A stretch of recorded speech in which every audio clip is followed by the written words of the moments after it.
This is an official emergency broadcast from the Department of Educational Safety. Code Red Alert has been issued for all educational facilities nationwide. We have confirmed reports of unauthorized personnel infiltrating schools under the guise of substitute teachers. Do not panic. Follow all instructions carefully.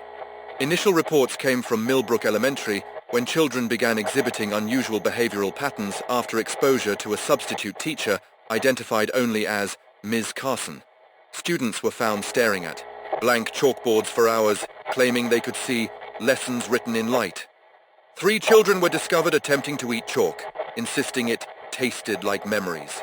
If you encounter a substitute teacher displaying the following characteristics: do not make direct eye contact.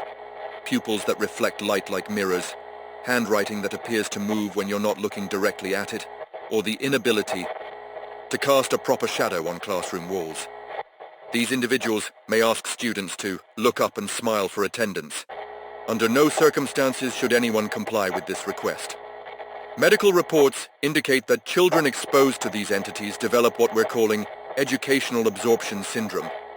Early symptoms include involuntary recitation of lessons, never taught, writing in symbols that hurt to look at, and the compulsive need to count their teeth repeatedly throughout the day.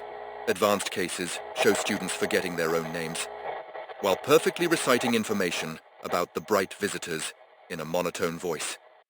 Do not attempt to remove affected children from school premises.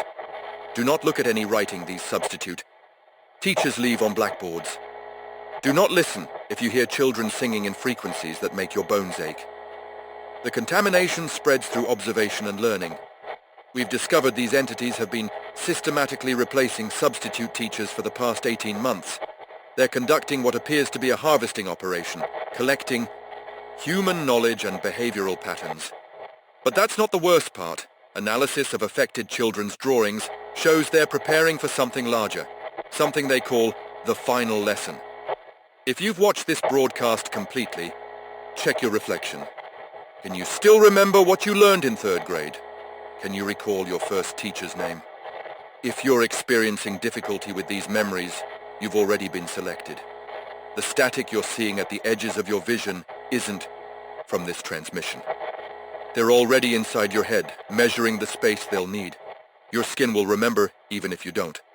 Stop trying to look away from the screen. You can't.